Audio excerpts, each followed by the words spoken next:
Morning, Danny. How are you? Morning, Johnny. Good, mate. How are you? Yeah, I'm all right. Thank you. I'm all right. Let's start with transfer deadline day. It's the only place we can start, isn't it? You were quite busy yesterday, weren't you? Yeah, not me personally, but the club were, yeah. How pleasing was that for you? Let's run through a few of them then. Michael Hellick coming in from Barnsley. What does he add to your side? Yeah, very pleased. I think, obviously, championship experience, international pedigree, very, very good age to continue developing and working at this football club. And I think he'll add a lot of defensive qualities to our team.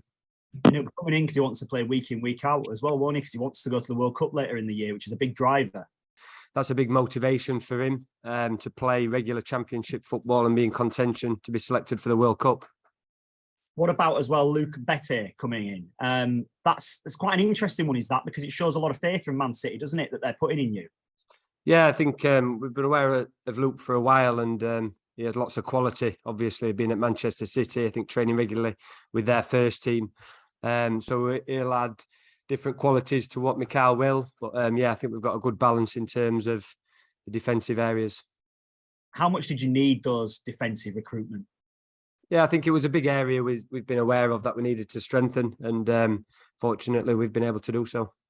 It's always been a strength for you, hasn't it? Or last year in particular, you know, your back line was one of the massive strengths for you, including in goal scoring early on in the season as well. So did you feel that was an area that was a little bit weakened this year, particularly with injuries and a couple of players leaving?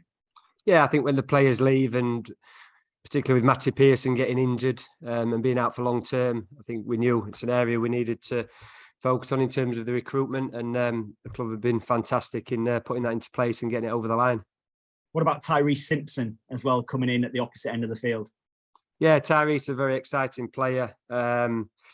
He's going to make big impact eventually. He's coming. He's going to be a while because there's a lot of work to do in terms of strengthening areas where he's a little bit weak in terms of injury. But I think Tyrese is an exciting prospect, and he's going to be at this football club long term. Does that mean we need a bit of patience around him then? When would you be expecting him to start getting involved with the first team? Yeah, I think we're looking around November time. So there's lots of work going off the pitch with Tyrese. They'll be working remotely on the pitch individually just to get him up to speed. Is that a bit of a gamble then? Bringing in a player who's got maybe a few issues like that you have to deal with? Or how big of a gamble is it? No, I don't think so. I think the medical team have done their work. The medical side of it, when they're going under all the fitness tests, have shown that he'll be in a good place once this work's been put in with him. So he's not available, obviously, for this weekend then. But what about the two centre halves? Are they available straight for selection for you? Yeah, we'll have a look at them in training over the next couple of days, and we'll assess the level. Obviously, Luke Mbette's not played championship football as yet. Mikhail's not played for a while, but both fit and they'll both train. Okay, what about outgoings as well? You were busy on that front of things. And the one really, I suppose, that we want to talk about the most would be Josh Koroma. And he's moved down to Portsmouth on loan. Just talk us through the thinking there. Yeah, I think I said before previously that these players just want to play football games, and when we look at our squad, and it can be competitive in certain areas, the players get a little bit frustrated. They want to play football, understandably. So I think for Josh Koroma and Romani Edmonds-Green as well, I think it's the right thing that they go to a different football club, play minutes, and progress there. Why hasn't it happened for Josh? Because he burst onto the scene, didn't he? And he showed so much promise and so much excitement for the supporters as well. Why do you think he's maybe tailed off a bit in his time at town? I'm not too sure. It's always a difficult one when a player has that potential and they have had the impact previously. But sometimes these things, just how they are. The player sometimes need a bit of a fresh start, a fresh boost, and Josh has got that now with his loan deal to Portsmouth. Yeah, you have to look at things maybe off the field, not even necessarily what they're doing on the field. It's about what might be happening off the field for players like that as well. Yeah, everybody's got sort of their own personal life. I think Josh is really settled in that. He just wants to play football games. We discussed a lot of things with Josh and come to the conclusion that his minutes might be reduced, and the right thing for him in Huddersfield Town was for him to go on loan. And Romani as well. He's a player who had a brilliant season, didn't he, out on loan last season? So he knows all the benefits of that sort of move can bring. But also, I imagine he would have wanted to come into this club this season and actually stamp himself in the starting 11 for you. Yeah, I think Romani's he come back in pre-season and he's had opportunity to play Championship football. Obviously, with the areas we've recruited now with Luke Mbete and Mikael Elik, Romani's game time will be reduced. So, yeah, I think, again, the right decision for him to go on loan. And he can really grow a game, can't he, in a side like Wigan as well? You know, he's one of those players who seemingly goes places and does actually take on board what's been shown to him. Yeah, Romani's had an incredible journey in football. I think on loan at Swindon and getting promoted, on loan last season at Rotherham and another promotion. So he's going to go to Wigan now, and he'll get championship experience. How are the group then at the moment after the defeat the other day? Yeah, I've always said it's very tough when you're losing football games, and it does affect staff, it affects players, but we try and be as positive as possible. I have seen steps in the right direction going forward this season. I think with the 2 new recruits, the 3 new recruits coming in, I think it's a big boost for the football club, but also for the players as well. I think when the players see new players come into the club, it's a boost for them, not only in terms of, right, I've got competition, but also to build relationships and grow on the football pitch. So these things are really good to boost the players' confidence. Yeah, you've been there as a player, haven't you? You've been in dressing rooms when new players come in. Is it just about having new faces in that can just change a bit of a mentality? Yeah, I think sometimes it's always a good boost for players. I think when you see the likes of Mikael, Luke Mbete, lots of potential Tyrese coming to a football club, the players that are already here know that they're here to help. And the players that are already established, they'll only improve from their arrival. How are you finding it on a personal note, Danny, this tough little spot you find yourself in? Yeah, obviously it's very challenging. I'm the one who has to sit and face these questions, and obviously we all want to win football games, but I'm always looking at process. I'm always looking for progression. How can myself and the staff continue to improve to get the best out of the players? How we can help the players improve? What can the players do more of to improve? So it's always about trying to get better, and I don't feel as though we're far off. I think we're very competitive in games. We've just got to make sure those moments start turning for us. Are you feeling the pressure to get a win this weekend? Home crowd, not in the greatest run of form at the moment, some quite restless. Are you feeling that pressure to get a win this weekend? I think there's always pressure on every game, and the pressure's sort of controlled by myself. But I think in this role, you've got to learn to love to enjoy the pressure. I think it comes naturally with what this job is. If you're not willing to do that, then it's probably not the right role for that person. But yeah, there's always pressure on football games because it means a lot to a lot of people, and that's what we're paid to do, win games. So yeah, look, we'll be focused on these next 2 days to prepare the team well, shift the mindsets in a positive way, which they already are. Just keep enhancing that, and move forward to Blackpool. And you're embedded in the football club. You've been associated with the football club for many, many years. Are you still getting the support from above that you want, from Lee Bromby, from Dean Hoyle as well? Are you speaking to them regularly on a day-to-day basis? Yeah, that's a great thing about this football club. There's lots of support. There's lots of collaboration around things, how we can improve, lots of feedback. And I think when you've got strong relationships, that feedback's really positive, because it's not seemed as negative. It's always just to try and get better and improve. So yeah, as a football club, that kind of stuff's fantastic. And does that provide you with the time as well, do you think, to get the results that you need to stay in the role and to move this club forwards? Yeah, I think that's something that's always asked when results aren't good. Are you going to get the time to implement things? But look, I don't really focus on that. I just focus on sort of preparing for the next game. My mind's not on sort of how much time is there to improve and develop. So yeah. Team news wise, apart from the new ones, how are you looking? Any other injury worries to think about? No, I think since the Bristol City game, everyone's come through unscathed. So yeah, we're pretty good on that front. And what are you thinking about Blackpool then as the next opposition? In terms of them? Yeah, in terms of them. Yeah, what sort of test do they provide you? Yeah, I think it'll be a big test, like any championship game. They've had a good start to the season. They're scoring a lot of goals, albeit from the last one, but also conceding. So I think it'll be a very exciting game, and one we're looking forward to. And it is such fine margins, isn't it? You were down one end, you were probing for the equaliser, and then get hit on the counter, and all of a sudden you find yourself 2 down last time out. They are such fine margins in this division.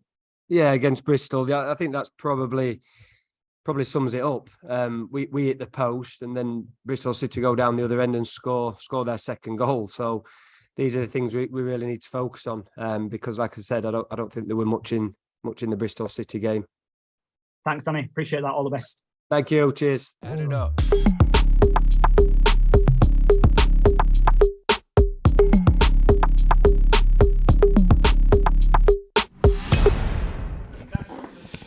Hi, Danny. Yeah, those defensive recruits could make a huge difference, couldn't they? Especially Mikhail, he's a proven player at this level. Yeah, I think so. I think it's an area we identified we wanted to strengthen. And Mikhail coming in, he'll add lots of experience. He's proven at the championship level, got to the playoffs in the season 2021, I think, with Barnsley. So yeah, he's proven that he can perform at this level, so he'll be a big asset. And they're the right kinds of characters as well, the three new lads you brought in. Yeah, I think as well as looking at when we recruit, we look at the capability of the player. It's also the person. That's just as important, that they're going to fit into this group of people we've already got. Obviously, having those new centre backs hopefully will make a big difference to your defensive fortunes. Are there any other things that you think you could be doing to sort of stem the goals that are going against you? I think obviously in that last line, the defensive recruits will help in that sense. I think continuing the defensive work we're doing to progress to reduce chances. I think improving balls into the box, defending, definitely is a focus of ours. So we'll be coaching a few aspects in order to improve that. But these two recruits will help massively. There seems to be a focus on Wednesday night in sort of keeping possession better. I think it's the first time you've been over 50% this season. Is that something you've been sort of trying to get into the lads, use the ball better? Yeah, I think so. We definitely want to progress into a team who have more of the ball and build the play. I think it's heavily opponent dependent. I thought Bristol City sat a little bit and allowed us to have the ball, and we had Hoggy, Leasy and you to them building as a three, trying to progress that attack. So it's something we want to do as a football club, and we'll continue to work on to progress. Cheers, Steve. Thanks, Steve. Stuart, thanks for your patience. Good morning, mate. Morning, Danny. Morning, Stuart. I just want to ask how deadline day actually works from your perspective, because obviously you've got Lee and the recruitment team. How hands-on are you? How much did what was happening on deadline day take you away from coaching, or not at all? No, I think like I said, there's a lot of collaboration prior to recruiting these players. And we look at the player, we assess it, me and my staff, and we feed back to Lee and the rest of the recruitment team. So there's always that prior to then getting the player over the line. But in terms of the paperwork and the last minute stuff to get the player signed, that's behind the scenes, not necessarily to do with me. Sure. And I mean, how difficult has this window been in particular? Because there's been so many games when the window's open, and it must be unhelpful that you're not sure about players. You're not able to put that last piece of the jigsaw in until now. Yeah, I think we're always sort of assessing, evaluating the squad and how we can strengthen, what players need to go out and play, which areas we need to sort of recruit to help the rest of the team, really. So the sooner we can identify that and get the work done to recruit, the better. So is it a good thing this week that you're playing on Sunday and you've just got that extra day on the training ground? Yeah, I think that helps. We've got today and we'll have tomorrow to prepare and integrate these the new players. How do you go about integrating new players at such short notice?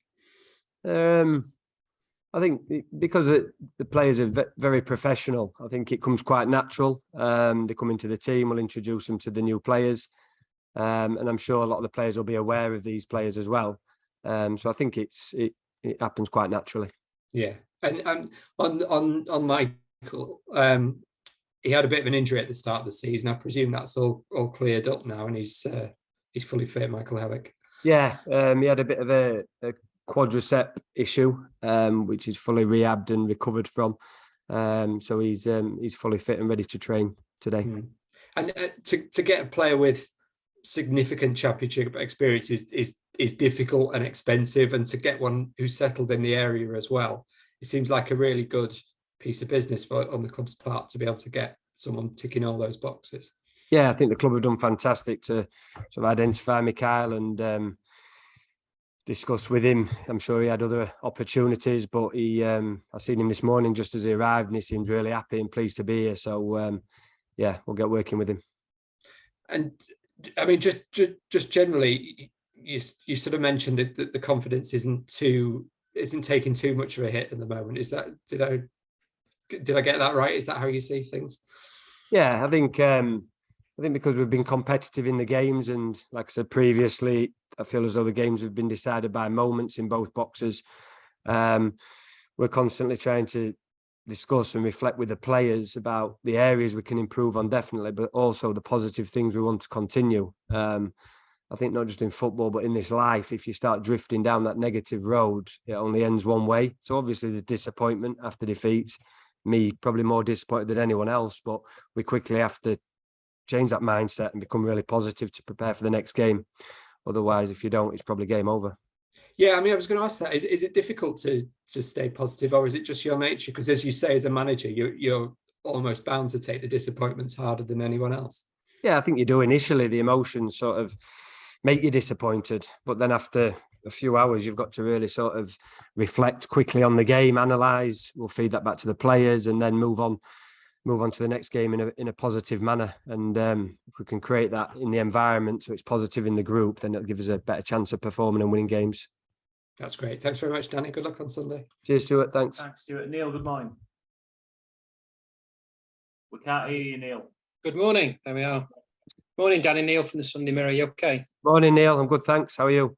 Yeah, good, mate. Thank you. Good. Just touching upon the pressure side of things that was mentioned earlier, how are you dealing with that? Because there's a lot of expectation on you, given you got to the playoff final last year. Yeah, me personally. You and the players, yeah. Because there's a lot of pressure on you straight from the start of the season, maybe more than most. Yeah, I think there's always big expectations when you have a successful season prior. So I think with the players who left the club and new recruits coming in, there's always change. You have to refocus and start again, really. Start that plan. Obviously, we wanted to achieve what we did last season. It's not always easy, but these things sometimes take a little bit of time when new players come into the club. But like I said, I think there's been real positive signs. I think with the recruits, this transfer window as well, strengthening the squad we already have, I'm very optimistic in this season. The players you've brought in, you've touched upon there. Do you feel like you're covered now in most areas to sort of get across your message as well now? You've got the players you want. Yeah, I think the squad's really competitive now. I think we have the numbers there. We have players to fill all the positions. Like I've said before, we recruit players who are quite adaptable as well to play in a number of positions if there's any injuries. So the squad's healthy. Tell me about Blackpool then, in terms of they've had a bit of change as well. Obviously, Neil Critchley left, Michael Appleton, and now how different are they? I don't think you've ever played them, Huddersfield. Played Blackpool. Well, last season, Neil. Was it last season? Yeah. Sorry. All right, man. Early in the morning. The last, yeah. I mean, Danny, you must have played him quite a few times then. Yeah, I've played against Blackpool. I think they were pretty much in the divisions when I had my career, League One, League Two. So I've played them a number of times. But tell me about them this year, the proposition they proposed this year for you. Yeah, they've had a really good start to the season. They're scoring lots of goals. They're also conceding goals. They're a really competitive team. I think they have a really clear way of how they play football under Michael Appleton. It'll be a challenge, a tough challenge like any other championship game, but we'll be well prepared. Super. Thanks, Danny. Cheers, mate. Cheers. Thank you. Guys.